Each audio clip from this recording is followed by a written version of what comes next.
materinya ada di Learn ya, tentang kecelakaan Korean Air, itu diambil dari buku Malcolm Gladwell, nama pengarangnya. Sangat terkenal ya, bukunya banyak sekali.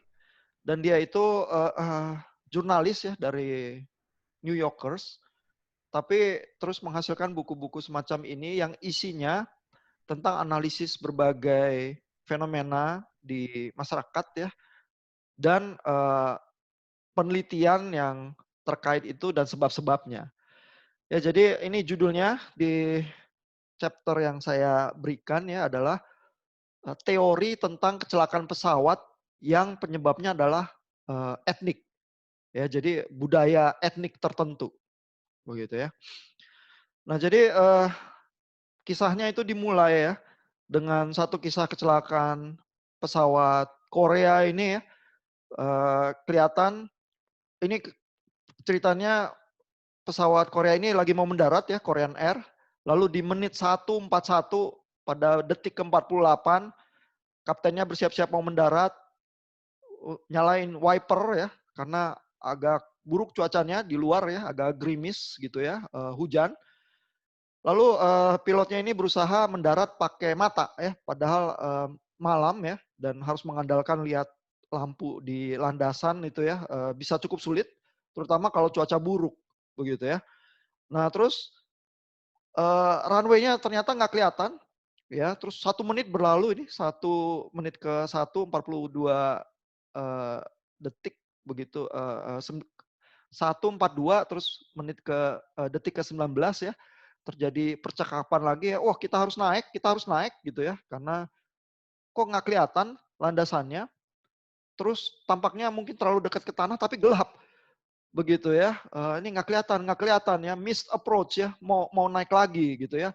Tetapi, ini di menit yang sama, di detik ke-23, eee, berusaha memutar balik ya pesawatnya, tapi 3 detik kemudian langsung pesawatnya itu nabrak bukit ya, terus, hancur berantakan ya, yang meninggal itu, 228 orang dari 254, penumpang di pesawat itu. Ya jadi, kecelakaannya seperti itu ya, dan masalahnya kenapa ya bisa terjadi kecelakaan yang semacam itu ya. Dan di dalam, sejarah penerbangan ya, kecelakaan-kecelakaan itu selalu dilakukan analisis postmortem ya, supaya yang serupa itu kalau bisa dipelajari dan diambil ya, kesimpulannya nggak terjadi lagi, begitu ya. Karena biasanya kecelakaan pesawat itu sangat mematikan ya, korbannya itu biasanya ya ini masih ada sedikit yang selamat, ini cuman soal keberuntungan aja ya, biasanya sih bisa mati semua begitu ya kalau kecelakaan pesawat ya. Nah jadi mulainya itu dengan kisah semacam itu tuh Malcolm Gladwell ya di dalam chapter-nya ini ya. Nah, lalu Korean Air ini menurut data yang dikumpulkan oleh Malcolm Gladwell ya, dibilang bahwa dari tahun 1988 sampai tahun 1998 ya, di dalam kurun waktu 10 tahun ini, kalau dibandingkan dengan United Airlines ya, ini perusahaan airlines Amerika ya, kecelakaan itu 0,27 per million departures. Ya jadi per sejuta keberangkatan ya, cuma 0,27 kecelakaannya ya. Tetapi Korean Air per sejuta keberangkatan 4,79. Ya jadi ini belasan kali lebih tinggi ya, 17 kali lebih tinggi. Ya sehingga kenapa ya, kok Korean Air dibanding United Airlines angka kecelakaannya itu bisa belasan kali lebih tinggi, gitu ya. Tentu analisisnya si Malcolm Gladwell ini adalah ada sesuatu ya di dalam budaya Korea yang menyebabkan hal itu. Ya, tapi dia pelan-pelan nih ceritanya ya tentang berbagai kecelakaan pesawat yang lain dan juga tentang proses terjadinya kecelakaan pesawat biasanya tuh seperti apa, begitu ya. Nah, ini di Korean Air ya menurut Malcolm Gladwell situasinya sangat buruk ya di tahun 90-an ya sehingga tahun 99 Delta Airlines sama Air France itu melarang ya semua partnernya untuk terbang dengan Korean Air ya karena dianggap sangat buruk ya waktu tahun 90-an itu ya. Jadi putus hubungan ya dengan Korean Air begitu ya. Saking buruknya keamanan penerbangannya. Nah, tapi kemudian terjadi miracle ya Korean Air ternyata berubah ya, berhasil ya merubah, rekornya mereka ya, dan sampai saat ini termasuk yang prestisius dan prestasinya baik ya. Jadi sejak tahun 99 safety record-nya itu spotless ya, tanpa cacat.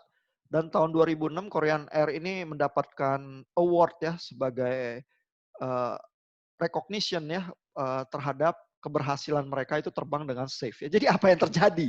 Ya dari rekor yang sangat buruk ya dan, menurut Malcolm Gladwell ada di dalam budayanya, kok bisa ya turn around ya, seperti miracle begitu ya kata Malcolm Gladwell begitu ya. Nah, lalu, Malcolm Gladwell itu menceritakan ya, sebenarnya kecelakaan ya, apapun bentuknya ya, eee, kecelakaan reaktor nuklir atau kecelakaan yang kita udah pernah bahas itu di NASA ya. Sebenarnya kecelakaan itu ya, selalu terjadinya tidak pernah semacam kesalahan besar yang tiba-tiba terjadi terus bikin kaget semua orang, nggak pernah seperti itu, kata Malcolm Gladwell ya. Jadi ini di dalam catatan kakinya ya, Malcolm Gladwell ini mengutip seorang sosiologis ya, Charles Perrow namanya ya. Accident itu, kecelakaan-kecelakaan itu biasanya normal ya. Biasanya ada kesalahan kecil yang terjadi begitu ya. Misalnya ini ada apa, filter air yang keblok ya, jadi nggak bisa jalan filternya begitu ya. Nah tapi, kesalahan kecil itu nanti numpuk ya. Oh, misalnya di pada saat yang sama ya, harusnya ada backup ya, karena sistem-sistem yang sangat kompleks itu selalu ada backup ya. Bahkan dalam kasus kecelakaan Challenger di NASA itu, biasanya O-ring itu kan ada 2 ya, kalau yang bagian bawahnya hancur, kenapa ngaruh suhu atau apa, yang kedua kalau masih tahan gitu ya, itu nggak apa-apa gitu ya. Tapi pada saat itu dan pada suhu yang, diperdebatkan itu ya, tiba-tiba dua-duanya fail gitu ya. Jadi kecelakaan itu terjadi karena hal-hal kecil itu gagal bersamaan ya dan bertumpuk begitu ya. Sehingga, tiba-tiba pengaman-pengaman yang lain itu semua gagal dan terus terjadi kecelakaan yang besar. Ya padahal masing-masing, kesalahan itu biasanya kecil-kecil aja ya. Ini misalnya soal reaktor itu, oh ada apa, water filter yang kena blok ya. Tapi biasanya ada pengaman yang lain nih relief valve, pada saat itu juga pada hari yang sial itu nggak bekerja, begitu ya, karena, nggak bisa dibuka begitu ya, eee, karena ada ini ya, operator itu bilang, bagian itu lagi nggak kerja, gitu. Jadi biasanya ada pengaman kedua dan ketiga, fail juga hari itu ya. Sehingga kesalahan itu tuh bukan cuman sekedar ada satu hal yang sangat salah besar yang terjadi ya, tapi kesalahan kecil terus bertemu dengan kesalahan kecil yang lain, tahu-tahu tumpukan kesalahan-kesalahan kecil itu terlampau besar untuk bisa di-handle oleh situasi pada saat itu, terus terjadi, kecelakaan yang sangat fatal, gitu ya. Jadi accidents itu yang normal tuh kayak gitu ya. Kan kasus Kolombia yang kita lihat juga gitu ya, bahwa ada bongkahan es yang kena sayap pesawat itu terjadi hampir setiap kali peluncuran gitu ya. Dan banyak sekali peluncuran nggak apa-apa gitu ya. Tapi siapa sangka ya hari itu, tahu-tahu dari antara es itu ada yang bikin bagian sayap yang sangat keras justru ya bolong begitu ya. Dan, tapi itu pun masih bisa mengudara ya akhirnya Kolombia ya, justru waktu lagi masuk ke bumi ya yang jadi masalah karena tiba-tiba lobang itu jadi nggak tahan ya kena atmosfer bumi lagi ya. Nah jadi, di dalam kecelakaan pesawat ya kata Malcolm Gladwell biasanya ada hal-hal tipikal yang terjadi. Ya, cuaca buruk. Tapi cuaca buruk aja bukan satu-satunya sebab utama ya. Banyak sekali penerbangan, jutaan kali ya yang melewati cuaca buruk nggak apa-apa. Begitu ya, even bapak-bapak mungkin pernah naik pesawat cuaca buruk, ya turbulensi dikit, tapi nggak apa-apa. Begitu ya. Nah, tapi biasanya cuaca buruk tuh ada ya. Lalu di dalam 52% dari kecelakaan pesawat ya, biasanya pilotnya itu udah nggak tidur ya lebih dari 12 jam. Ya jadi pilotnya itu kecapean, ya misalnya dia baru dari penerbangan yang lain, belum sempat tidur, harus terbang lagi begitu ya dan penerbangannya panjang ya. Jadi kalau di dalam kondisi dia cukup tidur ya, kesulitan-kesulitan kecil-kecil itu nggak bikin dia jadi bikin salah keputusan ya, tapi kalau dia capek, tiba-tiba, apa, awareness dia itu berkurang ya, kewaspadaannya, sehingga banyak hal-hal kecil itu bisa jadi masalah besar ya, karena dia capek, begitu ya. Lalu di dalam 44% waktu ya, biasanya di kokpit pesawat itu sangat rumit. Jadi kalau ada pilot dan kopilot itu nggak pernah terbang sama-sama, nggak merasa nyaman sama-sama ya, padahal sangat rumit ya kokpit itu ya, sehingga kalau sendirian itu eee, bisa melakukan kesalahan ya, karena rumit sekali kokpit pesawat ya. Nah, terus ada 2 orang ini nggak terlalu nyaman ya satu sama lain karena nggak pernah terbang bersama. Nah, itu sumber masalah juga, ya bisa terjadi kesalahan-kesalahan. Kalau semua ini numpuk di dalam satu kejadian ya, kesalahan-kesalahan kecil, diresponsnya oleh kopilot jadi salah lagi, tambah salah. Nah itu, biasanya resep kecelakaan itu seperti itu, ya. Jadi ini bukan cuma soal satu kesalahan besar ya, tapi ada kesalahan kecil, tapi di atas kesalahan itu nanti ada kesalahan yang lain lagi ya, sehingga menumpuk menumpuk menumpuk, akhirnya menjadi satu yang sangat fatal ya, kejadian kecelakaannya, begitu ya. Misalnya mekanismenya kalau satu pilot itu melihat ya ada hal yang penting ya di kokpitnya dia ya, tapi somehow nggak bilang ke pilot satunya ya, atau pilot satunya misalnya melakukan sesuatu yang salah, lalu temennya itu nggak nangkep kesalahan dia ya. Nah itu dan nggak berhasil mengoreksi dengan cepat ya. Nah situasi-situasi semacam itu bikin rumit ya, sehingga tahu-tahu, berbagai kesalahan yang menumpuk itu menjadikan pesawat itu bisa nggak terkontrol, begitu ya. Nah, terutama pesawat ya, sistemnya rumit dan unforgiving ya kata Malcolm Gladwell ya, jadi tidak memaafkan kesalahan ya. Jadi kalau pilot itu sangat payah ya menumpuk kesalahan terlalu banyak ya, itu bisa fatal ya dan, pesawat itu tidak akan memaafkan ya. Eee, Kalau ada orang yang nggak bisa kerja sama ya pilotnya ya, maka itu akan sangat mengurangi safety pesawat itu ya. Jadi misalnya ada kesadaran kata Malcolm Gladwell bahwa kalau 2 pilot itu terbang bersama secara kooperatif ya, penerbangan itu jauh lebih aman dibanding kalau satu pesawat satu pilot yang nerbangin aja pesawatnya, lalu kopilotnya itu, eee, cuman ambil alih sewaktu-waktu kalau pilot, utamanya itu, eee, nggak mampu lagi, begitu ya. Nah, jadi kalau terbang berdua itu jauh lebih aman daripada terbang sendiri terus yang satu cuma jadi cadangan ya. Itu tampaknya pengetahuan umum ya dari berbagai kejadian, penerbangan itu semacam itu. Jadi kalau tiba-tiba ada pilot itu nggak akur atau gagal berkomunikasi ya, tiba-tiba pesawat itu bisa dalam bahaya besar, ya. Nah, ini ada kecelakaan yang lain ya yang dianalisis ya.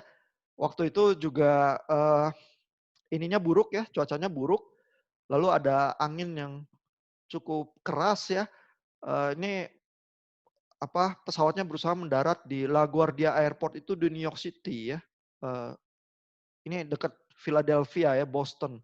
Jadi, pada saat itu cuaca buruk ya, sehingga banyak sekali pendaratan itu yang tertunda. Ya di sini, ada 203 penerbangan itu delay di New York Airport ya. Lalu di LaGuardia ini di New York City ini 200-an delay, di Philadelphia ini 100-an delay, di Boston, Logan 53 delay. Jadi cuacanya cukup buruk ya. Di beberapa kota besar di Amerika itu sampai delay.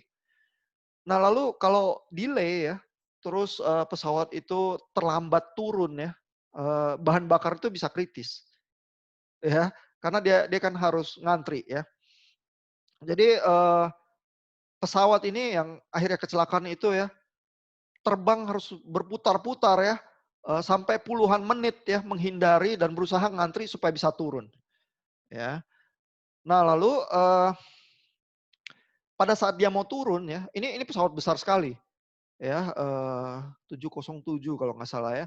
Jadi pesawat besar, pada saat dia mau turun ya, angin dari depan itu, eee, tiba-tiba ngedrop begitu ya, sehingga hidungnya itu terlalu cepat mau kena runway begitu ya, sehingga pesawat itu jadi terpaksa menghindar ya.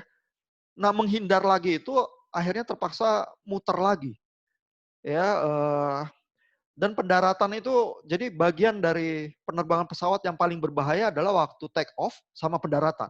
Mungkin pendaratan lebih berbahaya ya, karena kan harus nabrak tanah lagi ya dengan mulus begitu ya. Kalau take off ya udah begitu ya. Nah, lalu autopilotnya mati waktu lagi pendaratan itu, dan pendaratan itu sulit ya karena ada angin depan itu yang menyusahkan ya. Akhirnya pesawatnya pull up lagi ya. Terus harus eksekusi go around ya, muter balik lagi ya. Tapi pada saat go around itu, terus go around-nya jauh begitu ya. Terus tiba-tiba satu pesawat, satu mesin mati, lalu mesin kedua mati lagi, terus pesawatnya jatuh. Begitu ya, karena terlalu lama delay. Jadi ini pesawat besar 707 ya, nabrak nabrak tanah ya. Eee, Lalu 158 penumpang pesawat mati juga ya. Simply karena bahan bakarnya habis. Ya. Jadi ini juga kasus yang sangat terkenal ya, juga diselidiki, dengan cukup intensif ya, sehingga kasusnya ini ditulis oleh Malcolm Gladwell juga di sini, ya. Nah, jadi kecelakaan pesawat itu ya yang mau mendarat di, ini Kennedy Airport itu kenapa begitu ya. Nah, eee, pesawatnya delay ya karena cuaca buruk dan lain sebagainya ya.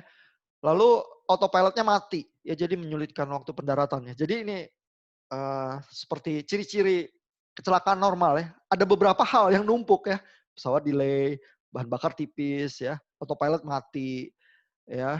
Lalu, habis itu 80 menit ya, dia harus terbang muter-muter ya. Lalu terbang muter-muter itu berusaha, dapat, giliran supaya bisa mendarat ya, itu di dalam eee, ketinggian yang lebih rendah begitu ya, itu ngabisin bahan bakar itu lebih banyak. Begitu ya. Jadi dia muter 80 menit itu problem tersendiri ya, karena bahan bakarnya, jauh lebih cepat habis kalau terbang rendah begitu ya. Dan itu, pesawat besar ya, 707 begitu ya. Itu pesawat besar yang lebih kuno ya, pilotnya harus, mati-matian ya kalau megang pesawatnya ya, itu jauh lebih makan fisik ya daripada pesawat-pesawat yang lebih modern. Begitu ya. Jadi ini dibilang flight controls are not hydraulically powered ya. Kayak kalau bapak-bapak nyetir mobil kuno yang masih belum power steering, wah kalau mobilnya berhenti puter setir itu setengah mati ya muternya ya karena berat sekali ya. Kalau kalau yang pernah ngerasain ya. Mobil modern kan semuanya power steering begitu ya. Nah ini nyetir pesawat 707 itu kayak gitu. Terus situasinya, sangat sulit ya karena ada angin depan, autopilot mati dan lain sebagainya ya, terus, delay dan seterusnya ya. Nah jadi waktu dianalisis di black box-nya ya, rekaman pembicaraan, itu kaptennya namanya nama Amerika Selatan ya, Caviedes. Ya itu, di dalam percakapan percakapan terakhirnya ya bahkan, meminta ya supaya, perintah-perintah dari ATC itu Air Traffic Controller ya, itu ditranslate ke Spanish. Karena dia dia kecapean ya kayaknya, otaknya mikir bahasa Inggris jadi mulai kesulitan ya. Tanyanya kalau bahasa Spanyol gimana, gitu. Jadi orang kalau kecapean itu berusaha, bahasa ibu itu lebih gampang, ya di dalam bahasa asing dia jadi lebih susah ya. Terus dia minta 9 kali minta, supaya, diulang ya perintahnya ya, terus suruh supaya ngomongnya lebih keras ya air traffic controller itu ya. Jadi dia tuh, mulai kesulitan konsentrasinya, juga menurun ya. Nah, lalu masalahnya adalah orang-orang yang di kokpit itu ya, baik engineer maupun kopilot itu tahu ini bahan bakar itu makin tipis ya dan di dalam eee, apa, di dalam kasus yang sangat membahayakan ya. Nah, di dalam kasus semacam itu sebenarnya pilotnya bisa minta mendarat di Philadelphia aja karena lebih dekat. Ya, tapi dia tuh enggak ya, mungkin karena konsentrasinya habis begitu ya. Dia tuh ke-lock, saya mesti di New York, begitu ya. Nggak boleh di sebelah ini, di Philadelphia gitu ya. Pokoknya saya mau ke New York gitu ya. sehingga move-nya itu dia jadi berbahaya dan karena dia kecapean gitu ya analisisnya ya. Nah lalu co-pilotnya ya namanya Klotz gini ya, ini juga orang Amerika Selatan ya, Kolombia negaranya ya. Itu, ngasih tahu ke air traffic controller di New York itu bahwa, bahan bakar itu mungkin nggak cukup ya buat, ke arah, airport yang lain ya. Nah terus tiba-tiba dari air traffic controller itu bilang, "Standby, kamu tunggu aja." Ya, lalu tiba-tiba dibilang lagi, "Oh, kamu nih clear nih untuk ke Kennedy Airport," ya. Jadi, para peneliti kecelakaan ini ya, itu belakangan tuh menduga ya bahwa ini pesawatnya nama pesawat Avianca waktu itu ya. Nah, jadi air traffic controller itu berasumsi, eee, pesawat ini itu motong jalan ya karena, eee, bensinnya, bahan bakarnya itu udah cukup rendah, motong jalan terus berusaha mendarat duluan dan mau dikasih clear ya, supaya dia bisa mendarat duluan ya, mendahului yang lain-lain ya, motong antrian begitu ya. Tapi pada kenyataannya pesawatnya, masuk ke antrian yang paling belakang lagi, gitu ya, dan itunya yang tidak diketahui oleh air traffic controller ya. Tahu-tahu, bahan bakarnya habis, mesinnya mati dua-duanya, terus jatuh gitu aja, begitu ya. Nah jadi, kenapa kasusnya ya, sampai bisa terjadi yang semacam itu ya, kok bensin habis nggak ketahuan, ya. Lalu ini Malcolm Gladwell menceritakan kisah yang lain. Ini satu kisah di mana, eee, pesawatnya selamat, ya. Lalu, pilotnya melakukan berbagai manuver, ya. Jadi kasusnya ya di dalam, pesawat yang selamat ini ya, padahal pendaratannya sulit juga, tapi berhasil ya. Kasusnya adalah ada penumpang yang tiba-tiba kena stroke, ya, orang India begitu ya, susah ngomong bahasa Inggris ya, nggak bisa ngomong Hindi juga, bisanya ngomong Punjabi ya, jadi susah banget, tapi terus kena jantung, terus stroke, begitu ya. Nah, pilotnya waktu itu ya, si Ratwate ini, dia itu pikir, wah nggak mungkin ya, dia lagi di tengah perjalanan, penerbangan yang cukup panjang ya, tapi dia bisa mencapai Moskow, cuman dia pikir, wah nggak bisa nih didaratin di Moskow ya, di Moskow itu kayak apa begitu ya, apakah nanti, pasiennya bisa selamat atau enggak juga ya.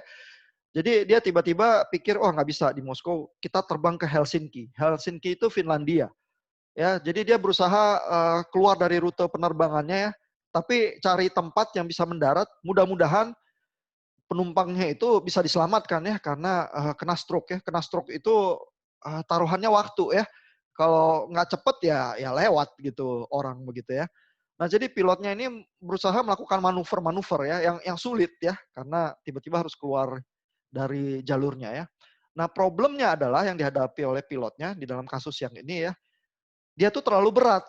Soalnya dia baru terbang belum sampai separoh ya dari jadwal penerbangan yang sebelumnya, eee, bahan bakar itu masih agak banyak ya dan kalau jauh lebih berat daripada yang normal waktu mau mendarat itu bahaya. Ya itu namanya, eee, heavy landing begitu ya, landing dengan berat begitu ya. Itu tuh, bisa ada problem tersendiri ya. Dan dia punya pilihan-pilihan ya, dia bisa aja buang bahan bakar, ya tapi buang bahan bakar itu ribet ya, negara-negara nggak mau ya dia buang bahan bakar di udara gitu aja ya, karena itu pencemaran dan lain sebagainya ya. Jadi banyak negara itu nggak suka kalau dia bilang dia mau buang bahan bakar gitu ya, dia akan disuruh puter ya lewat ini Baltic Sea ya, lautan Baltik begitu ya. Lalu harus makan 40 menit lagi ya, dia harus buang, bahan bakarnya di situ terus muter balik lagi gitu ya. Nah itu bisa nggak selamat orang yang kena stroke itu, begitu ya. Jadi dia akhirnya pilih berusaha mendarat di Helsinki ya dengan, berat yang lebih dari normal. Ya, dia pilih kesulitan itu, ya. Nah lalu di Finlandia itu kan negara maju ya, di Helsinki itu, airport-nya, bagus ya, dan terus meladeni ya, meladeni pilotnya ini ya, dan pilotnya langsung bilang, "Saya ini berat ya, saya tuh bakal apa, terpaksa landing ngelawan angin lagi ya, jadi lebih susah ya, eee, saya butuh apa, pendaratan yang tidak biasa nih. Oh, Helsinki bilang nggak ada masalah ya. Dia tuh, pasang, apa, arah pendaratan yang di luar kebiasaan mereka ya, supaya menghindari angin ya, supaya anginnya itu nggak menyulitkan pendaratan. Ya dan, masuknya pesawat itu jadinya dari arah kota ya, padahal biasanya nggak boleh pesawat masuk dari arah kota karena bising ya. Di Helsinki itu nggak mau ada kebisingan pesawat di tengah kota semacam itu ya. Tetapi artinya pilotnya itu harus negosiasi ya, hal-hal ini yang nggak biasa di airport dan lain sebagainya ya. Ya tentu si pilotnya harus jagoan, ya mendarat heavy itu nggak gampang ya, tapi juga yang bikin dia jadi bisa ya melakukan hal-hal semacam ini adalah dia tuh bisa negosiasinya itu, ya dan, di seluruh proses negosiasinya itu kopilotnya itu yang main juga ya, karena biasanya kopilot itu yang tugasnya juga komunikasi sama air traffic controller.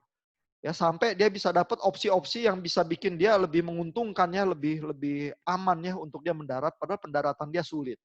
Ya jadi even katakanlah pilotnya jago sekalipun, tetap butuh komunikasi yang produktif ya dengan air traffic controller untuk membuat akrobatik akrobatik yang semacam itu yang perlu dilakukan ya karena situasi darurat, begitu ya. Nah, jadi itu selamat tuh pesawat yang mendarat di Helsinki itu ya, karena kehebatan pilot sama kopilot sama, negosiasi dengan Finlandia ya. Nah kembali kepada pesawat yang mendarat di New York itu yang nggak selamat ya, ini, si Malcolm Gladwell memberikan cuplikan-cuplikan pembicaraannya. Ya jadi ini Kaviedes ini kaptennya ya, "Mana runway-nya ya? Saya nggak kelihatan." Begitu ya, problemnya kan gitu ya. Lalu, ini kopilotnya ini Klotz ya, ini nggak bisa jawab ya. Terus si kaptennya bilang, "Kita nggak punya bahan bakar nih." Jadi kaptennya juga udah rada tahu ya, kita problem nih bahan bakar kita makin lama makin tipis karena di-delay, diputer diputer begitu ya. Nah lalu, si Kaviedes ini ya, bilang lagi, "Saya kok nggak bisa melihat runway-nya ya?" Terus kopilotnya cuman bisa mengulang ya, "Saya juga nggak lihat." Gitu ya. Jadi rupanya, ada indikasi ya komunikasi antara pilot sama kopilot itu rada rada susah ya. Nah terus pilot ini nyuruh kopilotnya bilangin ya ke air traffic controller, "Kita ini emergency." Ya dan air traffic controller itu kalau yang terlatih ya, telinganya itu selalu berusaha menangkap kalau ada orang yang bilang emergency. Ya kenapa? Karena kalau emergency selalu harus diperhatiin ya, karena ini taruhannya nanti kecelakaan, gitu ya. Tapi terus catatan ini ya, catatan kopilotnya ngomong kepada air traffic controller adalah nggak bilang ya kata emergency itu. Cuman bilang, "Ya udah nih kita coba lagi untuk mendarat ya, kita ini kekurangan bahan bakar." Ya tapi nggak mau bilang kata itu, nggak mau mendesak gitu ya. Padahal, dikit lagi jatuh nih mereka, begitu ya. Jadi, ada problem ya di dalam komunikasi itu ya.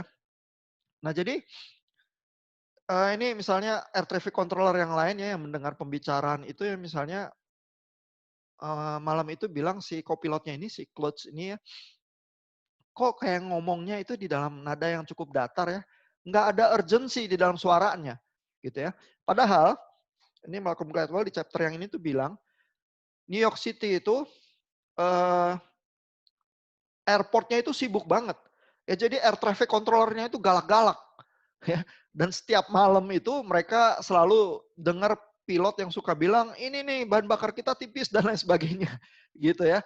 Jadi mereka itu dengar alasan yang kayak gitu itu sering ya. Terus, kalau misalnya ada pilot yang rewel ya, terus agak tersesat di landasannya, airport yang begitu besar itu ya, terus rewel gitu ya, itu bisa dimaki sama air traffic control, "Diem kamu, ya dan jangan kontak saya lagi sampai saya kontak lagi," gitu ya, atau apa gitu ya. Nah, jadi kalau emergency itu harus berani galak ya, karena kalau enggak digalakin sama air traffic control, terus kita nggak berani apa, challenge balik gitu ya, itu bisa bahaya ya, dan air traffic controller di New York itu galak-galak.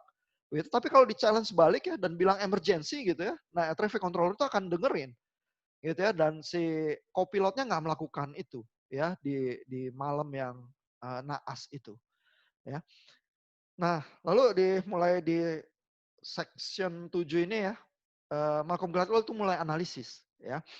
Jadi pembicaraan di kokpit itu dianalisis secara linguistik. Ya, jadi yang dilakukan co-pilot ini, si Klotz ini ya, adalah sesuatu yang disebut mitigated speech. Ya, mitigated speech itu adalah supaya sopan, ya, kata-kata yang kalimat yang kayak keras itu berusaha dilembutkan demi kesopanan, ya. Terutama kalau ngomong sama bos ya, jadi penting ya. Misalnya ya kalau kita punya sesuatu perlu diselesain cepet, ya kita lihat bos kita sibuk ya, terus kita bilang, "Bos bos ini butuh nih malam ini ya."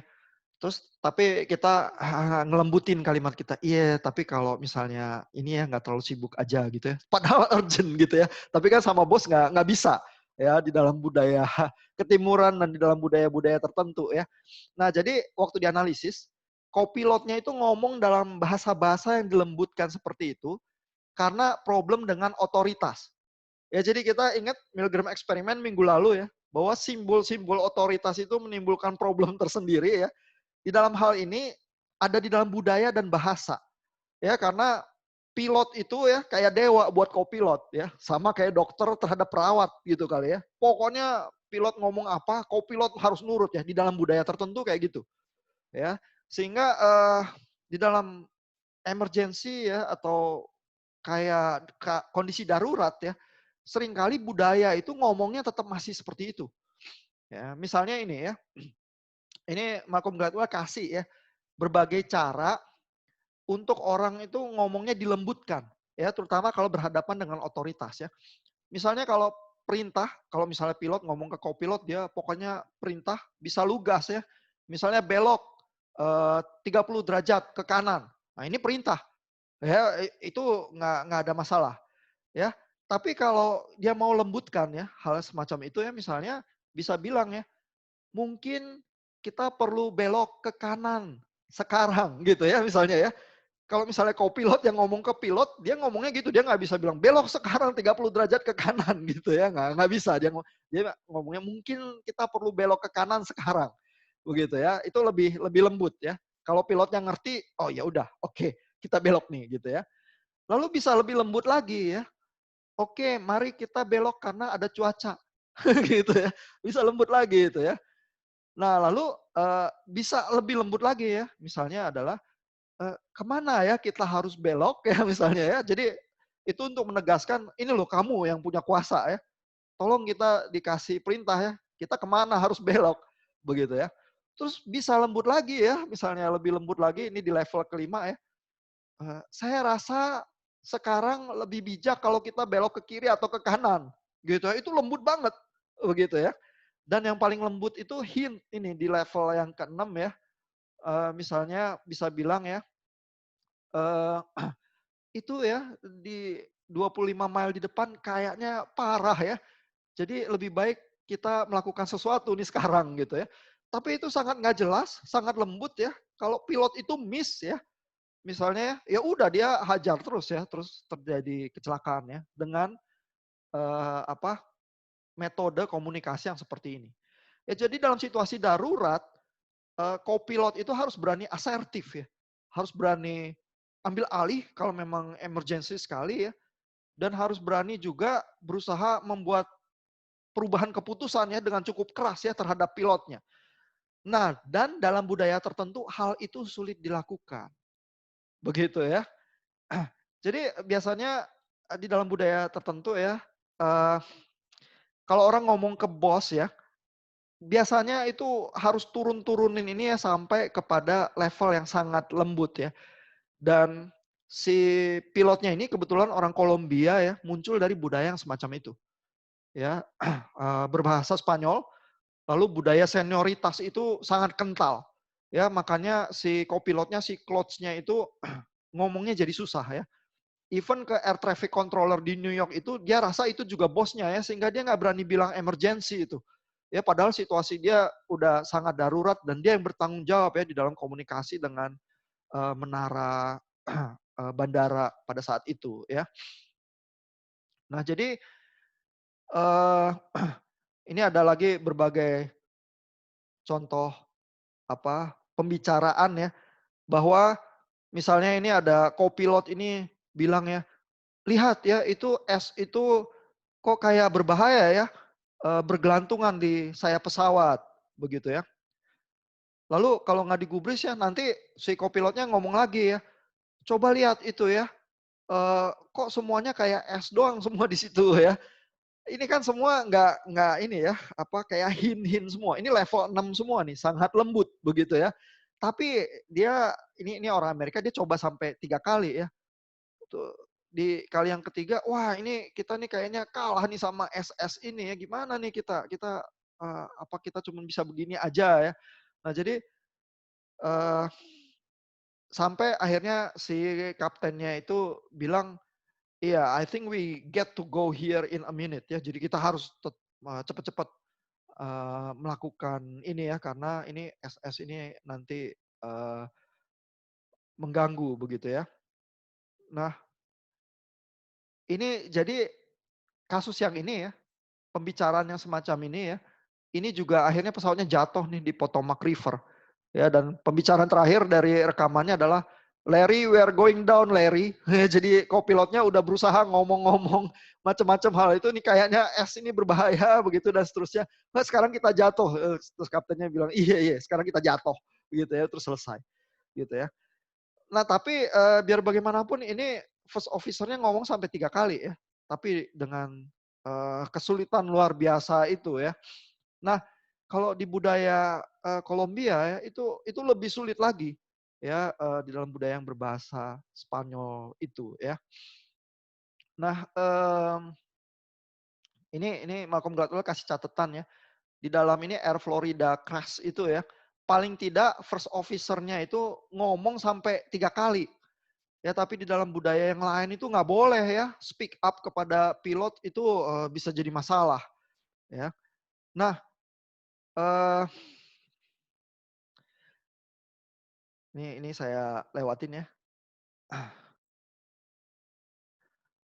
Nah, misalnya ini ya, di dalam pesawat yang jatuh di New York itu ya, kaptennya itu udah mulai agak panik ya, bilang ke menara pengawas, "We don't have fuel," ya, kita udah kehabisan bahan bakar ya. Terus clouds-nya ya, begitu ngomong ke air traffic controller bilang, "Climb and maintain 3000 and we are running out of fuel, sir," gitu. Jadi ngomongnya takut-takut, terus, "Oh, kita agak kehabisan bahan bakar." Dia nggak berani ngomong emergency. Ya, padahal emergency itu adalah magic word-nya. Air traffic controller semua akan dengar kalau dia ngomong, ini emergency," begitu ya. Dia cuma ngomong dengan takut-takut, "Wah, kita kayaknya kehabisan bahan bakar." Ya lalu kaptennya tanya lagi, "Kamu udah bilang belum? Ya kita tuh nggak punya bahan bakar." Terus si kopilotnya bilang, "Iya udah, saya udah bilang ke air traffic controller." Ya terus kaptennya bilang, "Bueno, bueno itu bagus," begitu ya. Tapi ini berarti kan komunikasinya nggak jalan ini, begitu ya. Bandingkan dengan pilot yang harus mendarat di Helsinki itu semua kopilotnya itu berusaha negosiasi sesuatu yang rumit yang biasanya nggak dilakukan di airport-nya terus sampai bisa, begitu ya. Nah jadi, terus air traffic controller ini ngomong lagi sesuatu ya, terus si Clouds-nya nggak berani melawan ya, "I guess so, thank you very much," ya. Padahal udah ditanyain, "Is that okay with you and your fuel?" Ya, jadi bahan bakarnya masih oke nggak? Dia bisa ngelawan di bagian sini, tapi nggak berani ngelawan, begitu ya. Jadi, ke kaptennya nggak berani, ke air traffic controller nggak berani juga, kopilotnya ya. Dan itu semua menurut Malcolm Gladwell muncul dari budayanya, ya, karena budaya Kolombia, begitu ya. Nah, ini, deskripsi ya, bahwa di air traffic controller di ini, di New York itu galak-galak ya. Jadi kalau nggak berani ngelawan akan dimarahin ya sama air traffic controller-nya gitu, harus berani ngelawan ya. Lalu ini ada cerita sedikit ya, bahwa yang mendarat di Helsinki itu, si Ratwate itu pilot jagoan itu ya, itu kopilotnya jagoan juga dan kopilotnya berani bantah ya. Jadi ini ada cerita ya, waktu mau besok paginya meninggalkan Helsinki, si Ratu Whitney ini pilot jagoan ya, itu salah ya waktu ngantri di runway ya. Lalu kopilotnya langsung cepet-cepet bilang kesalahannya. Ya, sehingga membuat si Ratawati ketawa. Ya, dan dia bilang ini, kopilotnya ini masa ini orang Swiss ya. Dia sangat senang ya untuk mengkoreksi saya ya, dan dia selalu, menghina saya sepanjang hari habis itu begitu ya, di apa, dibully-bully dia gitu ya. Nah tapi, situasi semacam ini ya menunjukkan kokpit itu ya, orang-orang tuh berani bantah pilot, ya bahkan berani bully-bully pilotnya ya, dan pilotnya ketawa-ketawa aja ya.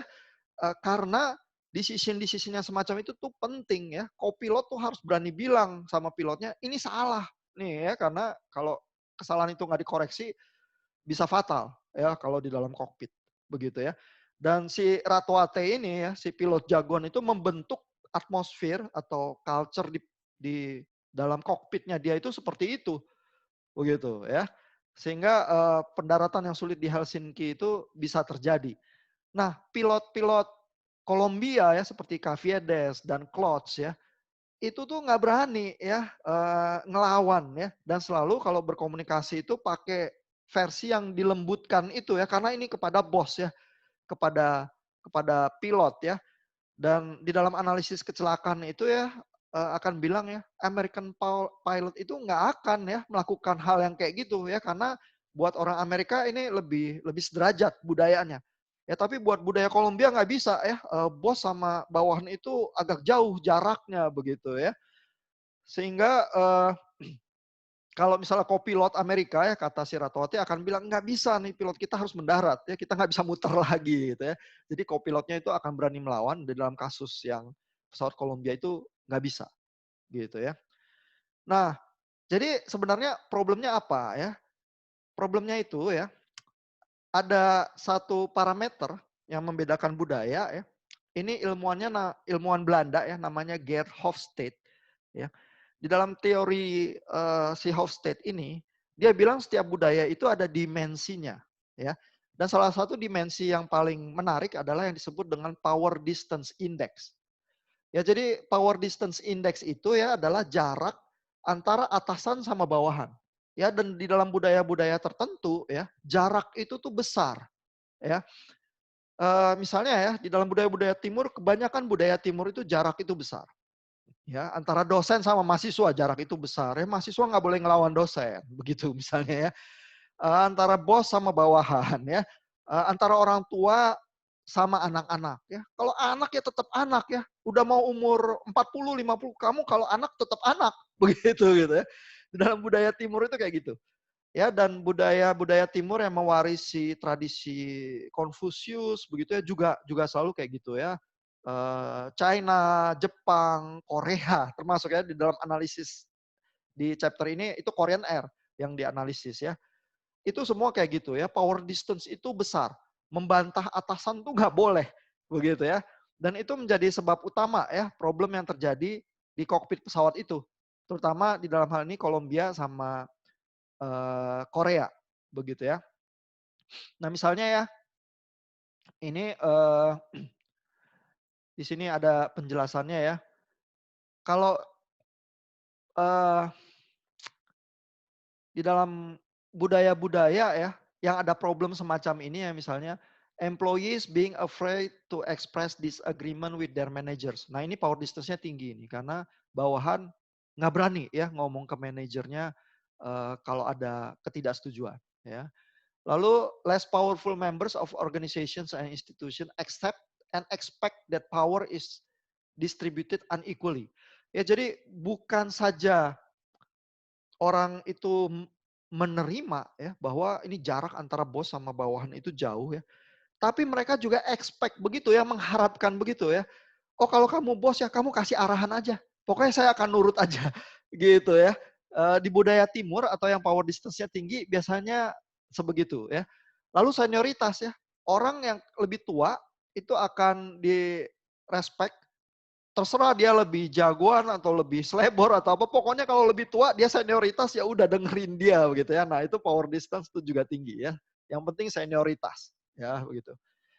Nah kalau di negara yang power distance-nya rendah ya, yang lebih sederajat gitu ya, misalnya bahkan prime minister aja ya bisa naik kendaraan umum gitu ya. Nah kalau kita lihat Jokowi, Jokowi itu kan dari dulu berusaha belusukan ya, masuk ke got ya, naik MRT ya, ketemu Prabowo itu di MRT dan lain sebagainya ya. Jadi sebenarnya budaya kita tuh budaya timur, budaya keraton, ya itu power distance-nya tinggi ya, tapi Jokowi itu berusaha mainin supaya power distance itu nggak gitu tinggi ya, blusukan, ngomong sama orang rendahan supaya bisa langsung protes ke dia dan lain sebagainya gitu ya. Nah jadi ada upaya-upaya tuh ya, kalau dari orang-orang yang menyadari ini di culture kita ada sesuatu begitu ya, untuk melakukan sesuatu yang lebih lebih sederajat ya. Waktu saya kuliah di Jerman ya, profesor saya itu naik sepeda ke kampus. Itu nggak ada problem sama sekali ya. Walaupun mungkin di rumah dia ada Mercedes begitu ya. Tapi nggak ada masalah ya naik sepeda atau bahkan naik kendaraan umum ya, naik MRT atau apa itu nggak ada masalah sama sekali gitu ya. Sedangkan di negara-negara yang power distance-nya tinggi, wah nggak boleh ya. Kamu orang orang penting ya masa kamu naik sepeda begitu ya. Itu nggak cocok ya dengan derajat kamu begitu ya dan seterusnya gitu ya. Nah jadi ada perbedaan-perbedaan itu ya yang muncul di budaya-budaya tertentu ya. Nah jadi di dalam budaya Kolombia ya itu bawahan itu bisa bisa frustrasi ya, kalau atasan itu nggak mengambil keputusan, dia cuma bisa kasihin kasihin begitu ya, dan dia selalu menunggu atasan itu yang ngambil keputusan karena dia bosnya. Ya dan si coach itu bukan cuma melihat kapten itu sebagai bos, jadi dia nggak berani decisif padahal dia penting sekali posisinya di situ ya. Bahkan air traffic controller itu juga dia nggak berani ya sama orang-orang di menara airport itu ya, karena dia selalu masih pakai kebiasaan budaya dia ya, untuk, berusaha berkomunikasi di saat-saat genting yang semacam itu, ya. Nah misalnya ya, ini ada satu cuplikan ya, Kaviedes itu kaptennya tanya, "Itu menara bilang apa ya?" Terus si Klotz ini kopilotnya bilang, "The guy is angry." Ya jadi angry ya, ini gimana ya, jadi kok ini persoalannya udah darurat pembicaranya kayak gitu ya, the guy is angry maksudnya menara pengawasnya kayaknya marah sama dia gitu ya. Seolah-olah, dia itu berbuat kesalahan karena, dia bawahannya padahal dia lagi emergency begitu ya. Tapi di dalam culture-nya dia ya, bawahan itu memang harus submit ya, kepada orang-orang yang dianggap punya otoritas dan atasan. Ya jadi itu jadi problem banget ya menurut Malcolm Gladwell di dalam kasus kecelakaan yang semacam ini. Ya, ini, Gerd Hofstede itu ya, yang membuat teori budaya itu ya, itu ada websitenya. Ini saya tunjukin ya. Dan dia membuat perbandingan antara berbagai budaya ya di websitenya ya. Nah ini ada bagian yang, eee, ini kalau Bapak Ibu bisa lihat ya, ini ada country comparison ya. Ini saya udah cariin nih, negara-negara yang kita bahas malam ini ya. Ini sebenarnya dimensi yang dibahas oleh Hofstede itu ada beberapa ya. Yang paling menarik buat kebutuhan kita malam ini adalah power distance ini. Ya, seberapa atasan sama bawahan jaraknya ya. Dan kita lihat ini Kolombia yang biru muda, ini sangat tinggi ini 67 cukup tinggi ya. Amerika ya, United States itu rendah. Kalau rendah artinya budaya itu cukup sederajat. Kalau tinggi, maka jarak atasan sama bawahan itu tinggi ya. Lalu kita lihat misalnya South Korea ya, ini 60, ini tinggi juga nih. Ya, kalah sedikit aja sama Korea ya. Tapi coba lihat Indonesia.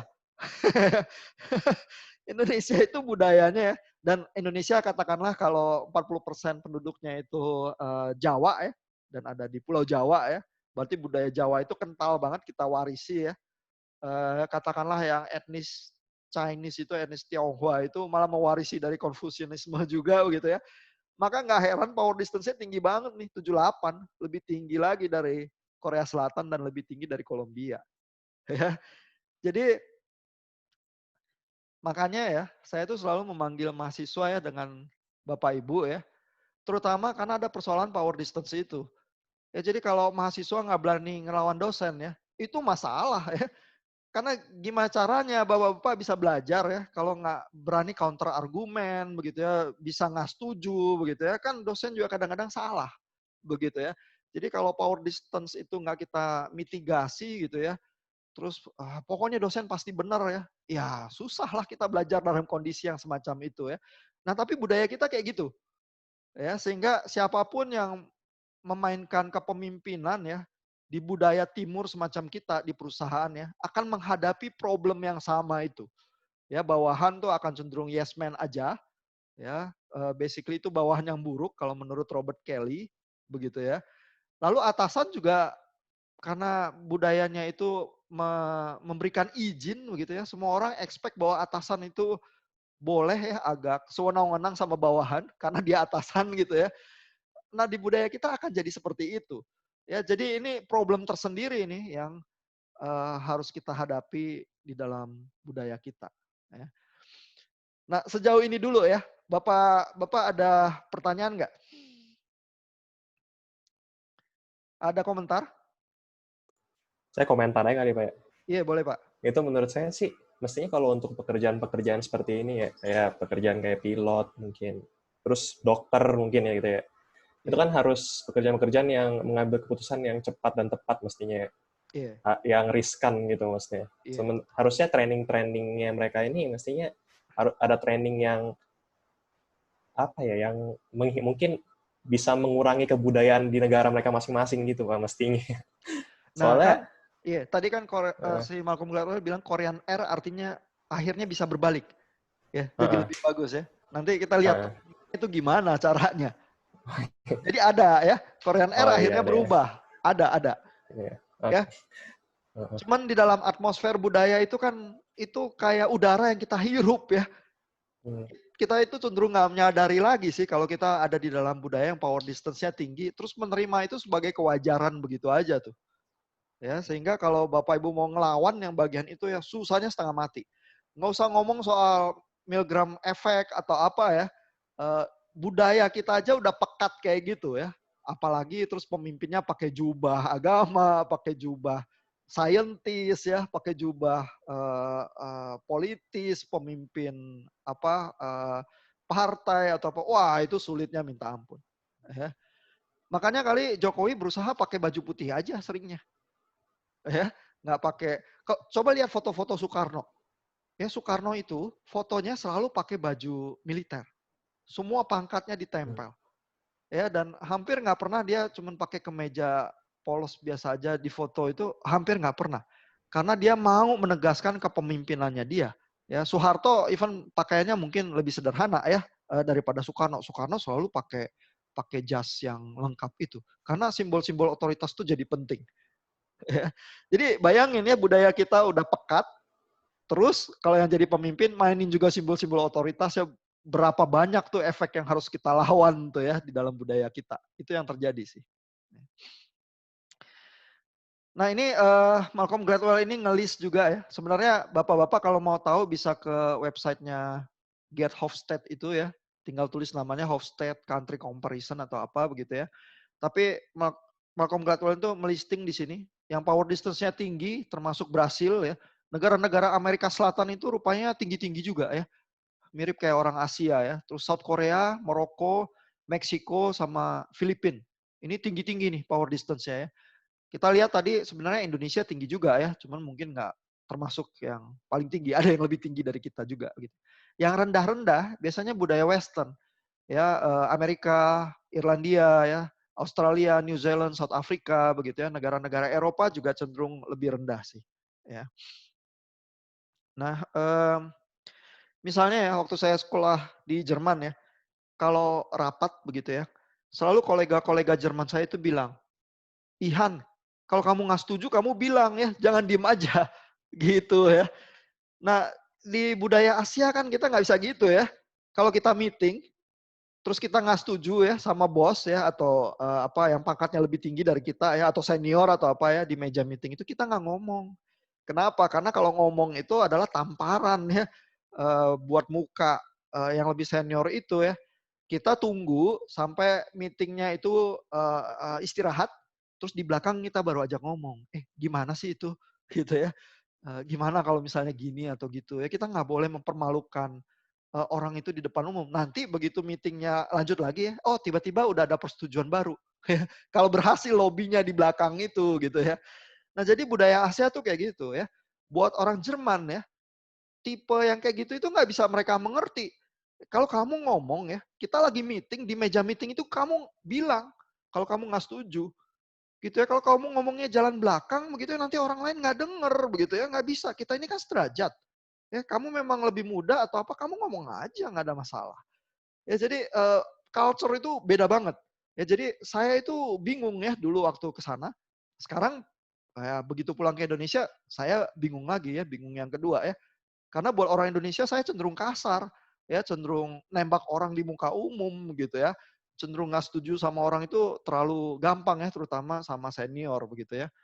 Nah, jadi hal-hal seperti budaya semacam itu tuh nggak cocok ya untuk budaya ketimuran kita ya. Nah,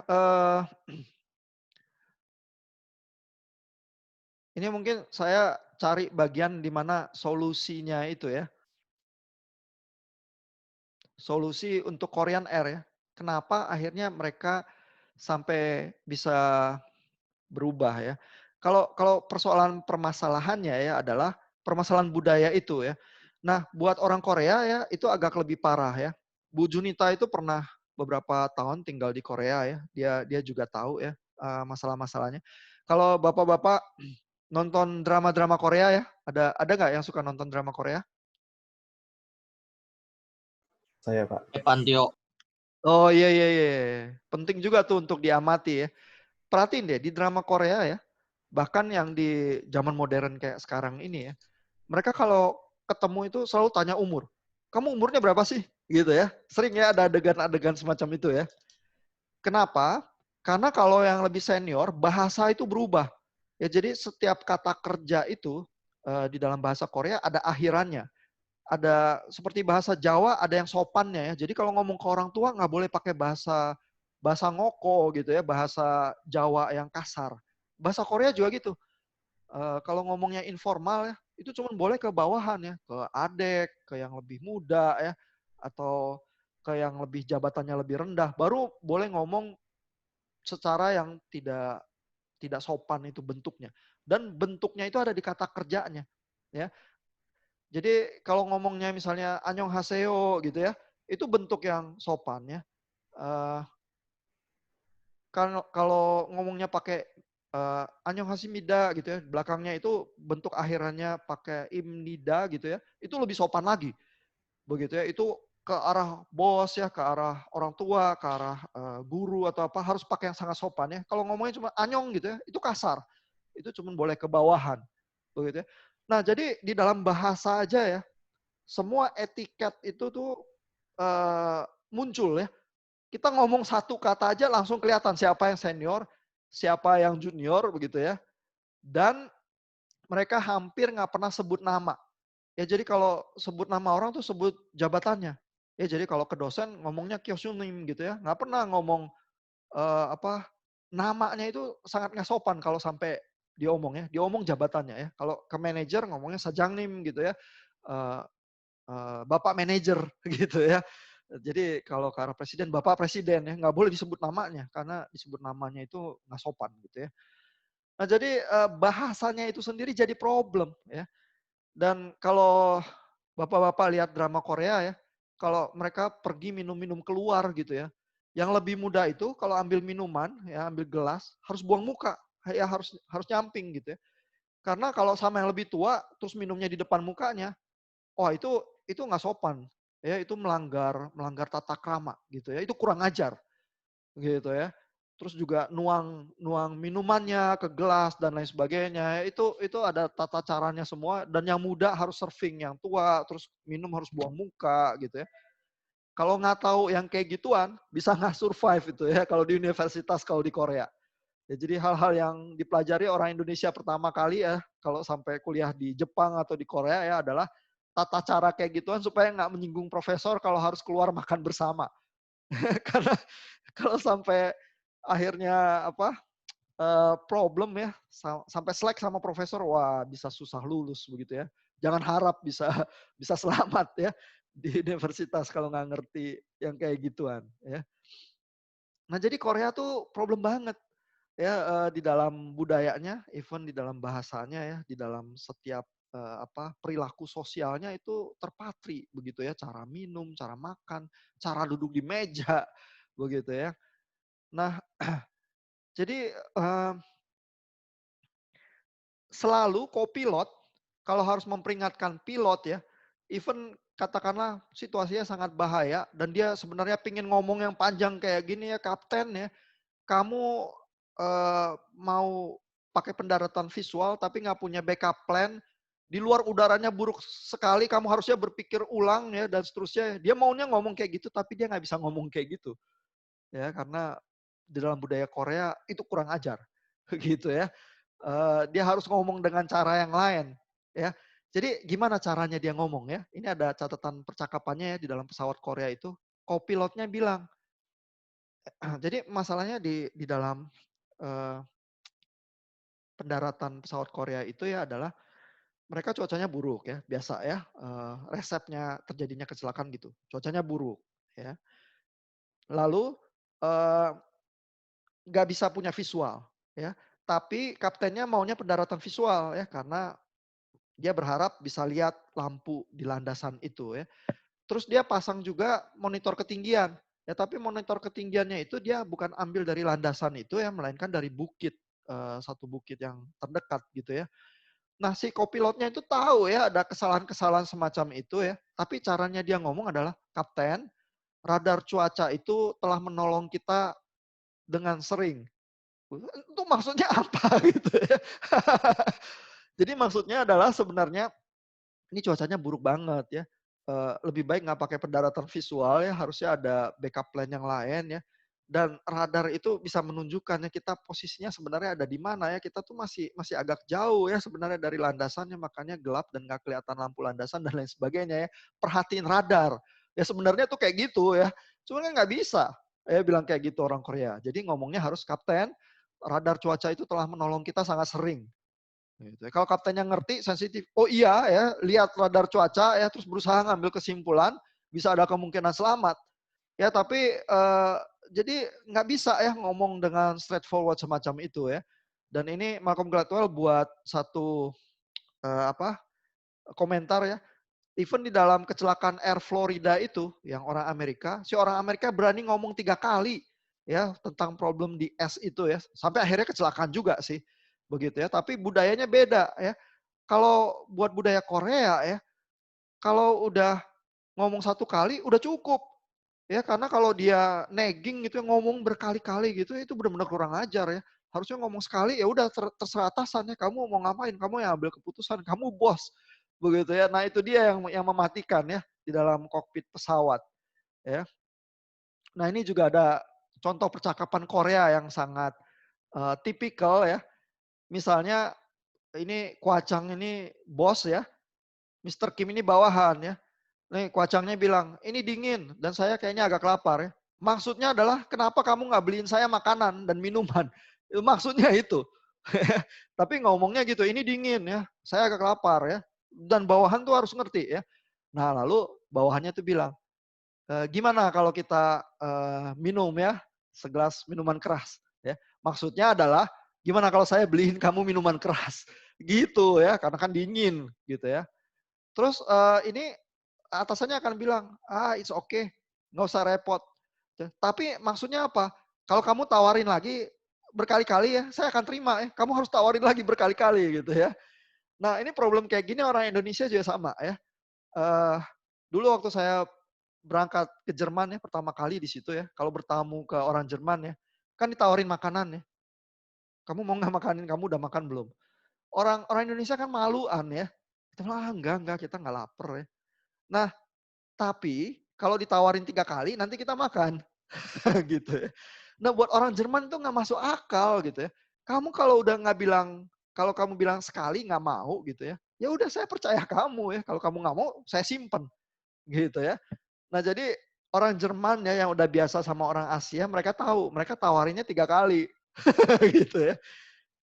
Apalagi mereka kalau punya teman-teman Asia. Nah, orang Asia yang udah tahu sering bertamu ke rumah orang Jerman ya, mereka akan bilang iya kalau memang mereka mau makanannya ya, oh oke gitu ya. Kalau nggak mau mereka bilang enggak ya, dan abis itu disimpan ya udah, begitu ya. Jadi sekali aja cukup gitu ya. Itu nggak kasar, nggak apa-apa ya. Nah, tapi buat budaya Asia nggak boleh.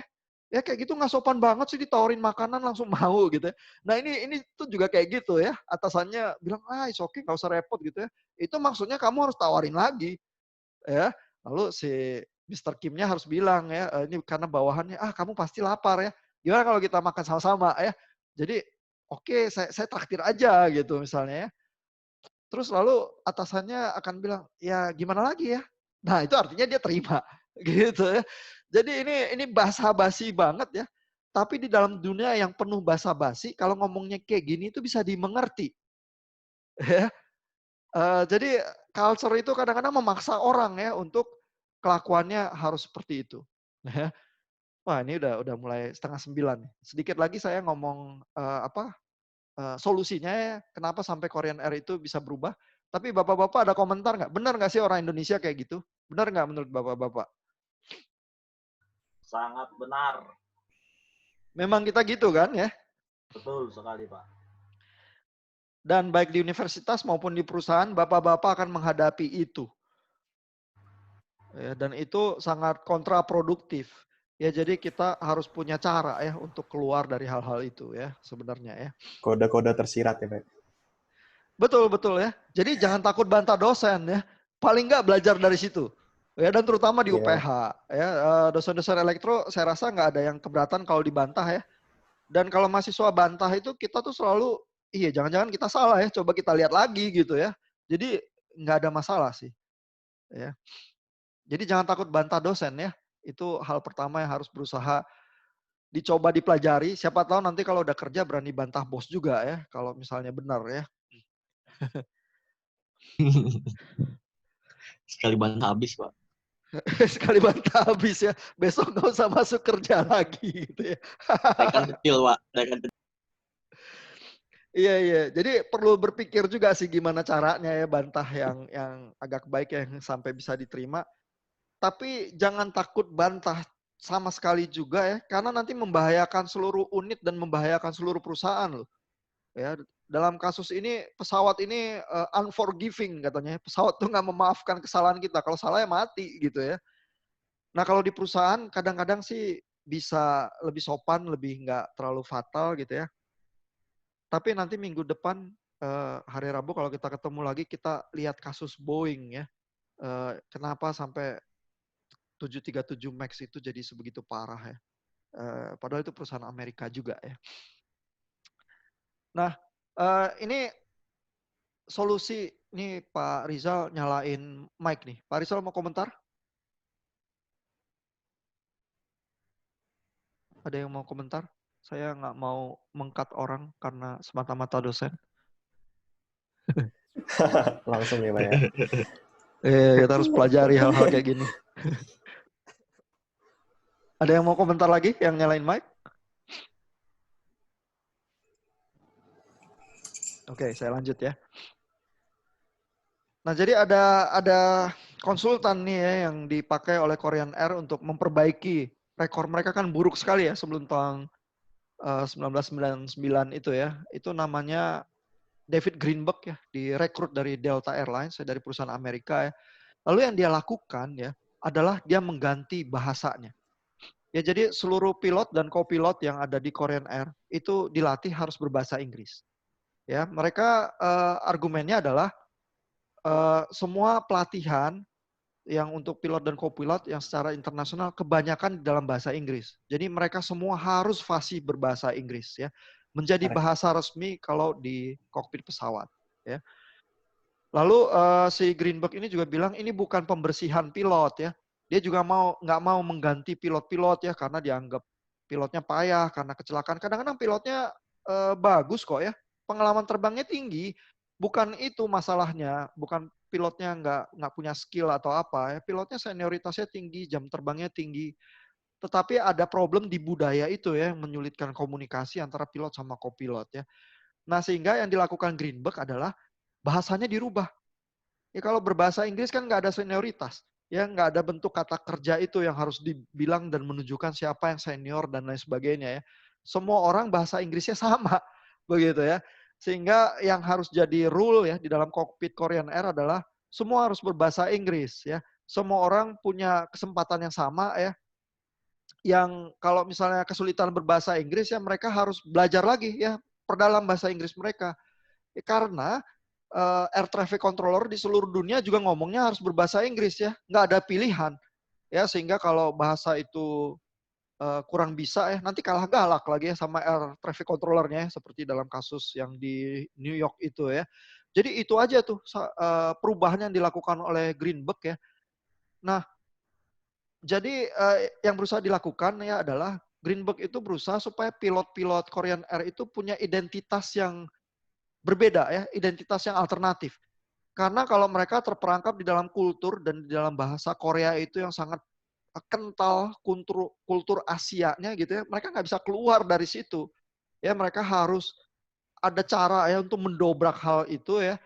Dan caranya adalah pokoknya kalau duduk di kokpit bahasanya bahasa Inggris.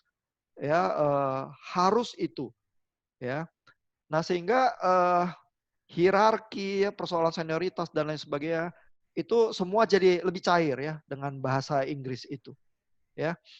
Nah, jadi ini chapternya Malcolm Gladwell ini ditutup dengan percakapan terakhir di black box-nya di kokpit pesawat itu ya. Setelah kopilotnya itu ngomong, "Kapten, radar cuaca itu telah menolong kita dengan sangat banyak." Ya, kaptennya cuma menjawab, "Iya, mereka sangat berguna." Ya, tapi artinya dia nggak nangkep ya apa yang kopilotnya berusaha bilang ya ke pilotnya bahwa ini tuh bahaya nih ya. Lihat tuh radar cuaca ya, cuaca kita tuh buruk, kita nggak bisa mendarat secara visual, kita harus mengandalkan cara-cara yang lain ya. 1 detik kemudian ya alarm itu bahwa terlalu dekat ke tanah itu bunyi ya, 500 feet ya, terlalu dekat ya ke tanah ya. Nah, karena patokan ketinggian yang dipakai oleh si pilotnya itu adalah ketinggian bukit tertentu ya, bukan jarak ke airport ya yang jadi patokan ya. Nah, sehingga ini si flight engineer-nya juga bingung ya. Di dalam cockpit itu bukan cuma ada pilot sama kopilot, ada flight engineer-nya juga ya. Sehingga mereka juga sebenarnya berusaha ya supaya orang tuh pakai radar ya, tapi pilotnya tuh nggak ngerti ya. Dan padahal kopilot itu berhak ya ambil alih pesawat ya. Dan di dalam investigasi dari black box-nya itu, kalau sampai kopilotnya itu ngelawan ya, ambil alih pesawat ya, itu waktu mau nabrak bukit itu masih bisa menghindar. Begitu ya, tapi nggak bisa ya di dalam kultur Asia yang sangat pekat itu kurang ajar kayak gitu ya, bisa digampar sama pilotnya. Ya di dalam kultur, kalau bapak-bapak nonton film Korea kan gitu ya, ada tuan yang duduk di mobil, sopirnya dianggap bersalah, langsung dipukul pakai sepatu gitu ya kan. Ya kan kayak gitu ya. Nah di kokpit pesawat itu juga gitu. Ya jadi nggak berani ya kalau pilotnya ngelawan ya terus ambil alih kendali itu nggak bisa ya. Sehingga yang terjadi adalah ini kopilotnya begitu mulai ada peringatan terlalu dekat ke tanah ya.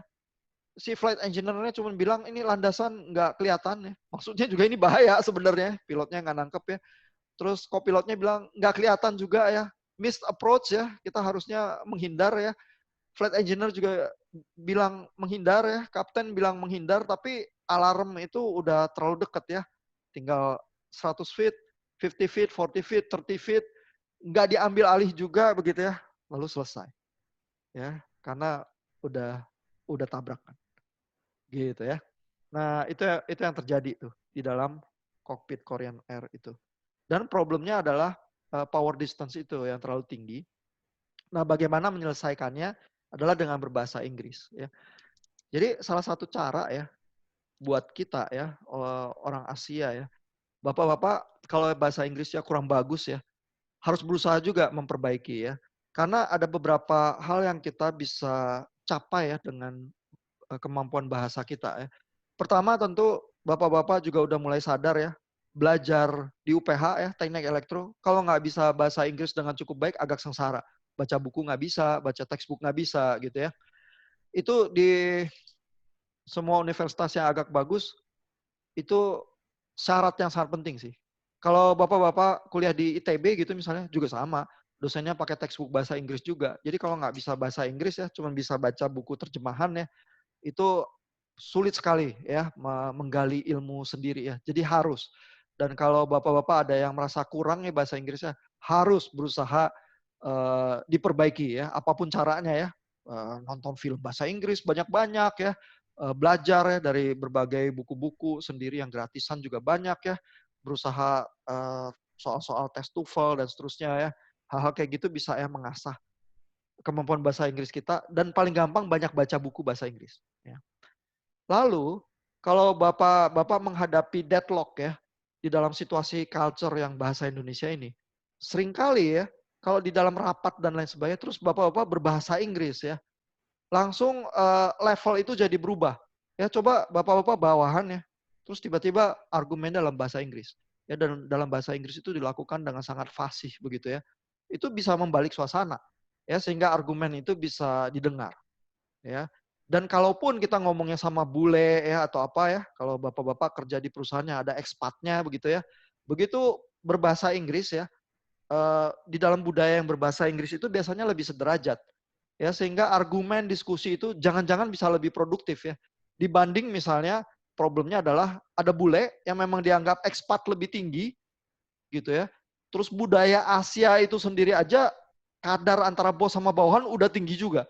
Ya, sehingga nggak bisa terjadi diskusi apapun yang produktif gitu ya. Apalagi bahasa Inggris kita terbata-bata ya. Terus kita kalau ngomong sama bule itu kita udah takut duluan begitu ya, nggak berani argumen gitu ya. Wah, itu jadi susah. Ya, jadi kemampuan bahasa Inggris itu vital ya, karena bukan cuman buat akses ke ilmu ya, tapi di dalam budaya yang kita itu berusaha berargumen yang sederajat dengan orang lain, bahasa Inggris itu lebih menawarkan ya kemungkinan-kemungkinan ya. Jadi saran saya sama sih, seperti Korean Air, solusinya semacam itu. Pak Rizal nyalain mic lagi nih, mau komentar Pak atau bertanya? Pak Rizky itu, Pak. Pak Rizky ya, sorry. Saya bacanya Riz doang. Jadi nebaknya Rizal. Pak Rizky gimana Pak? Ada pertanyaan? Sorry ya, terima kasih saya udah dikoreksi. Koreksi apa, Pak?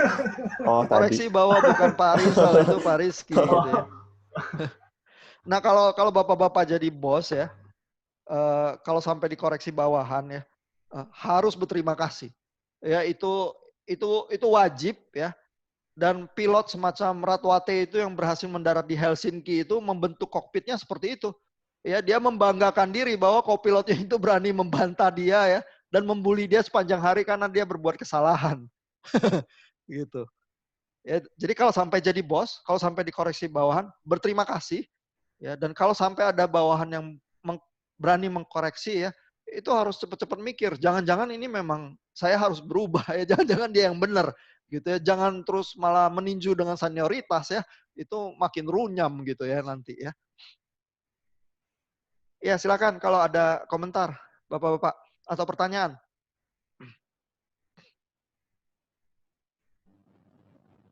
Ada kejadian sehari-hari yang dihadapi di Ya, ada, perusahaan Pak, sepertinya. misalnya yang memang jadi rumit karena persoalan budaya ini?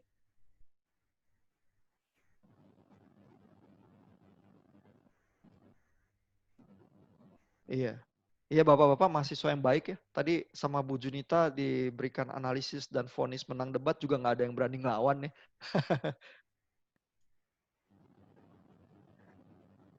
Padahal coba-coba ngelawan sebenarnya bagus juga sih kadang-kadang. Enggak, iya, Pak. Itu, Pak. Nggak enak sih, Pak. Nggak enak, iya. Makanya chapter yang ini sangat penting untuk kita pelajari ya. Dan mudah-mudahan nanti Bapak-bapak ada yang kalau menulis surat juga merenungkan bagian ini ya. Jangan terlalu nurut, karena terlalu nurut bisa bukan membahayakan diri sendiri saja, membahayakan seluruh perusahaan juga begitu ya. Tapi juga kalau mau ngelawan harus berpikir ya. Dan ngelawanlah pakai bahasa Tapi tadi Inggris ya. dijelasin. Tapi tadi dijelaskan juga sih, Pak, alasan kekalahannya. Jadi bisa diterima juga. Bukan masalah nggak enak juga. Oh iya. Karena Iya. sebagai dosen wajib juga sih kita menerangkan analisisnya ya. Dan Iya. kalau Bapak-bapak bantah ya analisis kita, dan kita rasa bantahan itu benar dan kuat gitu ya, berarti kan memang ada salah satu pihak yang di dalam berdebat itu lebih meyakinkan yang kita miss, kita juga nggak segan-segan merubah penilaian kita sih. Tapi kan biasanya Bu Junita kalau udah masuk ke ruang berusaha bacain vonisnya dia udah baca dulu berkali-kali perdebatan itu ya. Biasanya sih begitu. Ya, ada komentar lagi atau pertanyaan dari Bapak-Bapak? Atau masih penasaran soal ini? Kalau nggak ada, thank you. Udah jam 8:30 lewat juga. Jadi saya tunggu surat-suratnya nanti ya. Semoga menjadi bacaan yang menarik. Bapak-bapak juga boleh saling membaca surat masing-masing. Ya.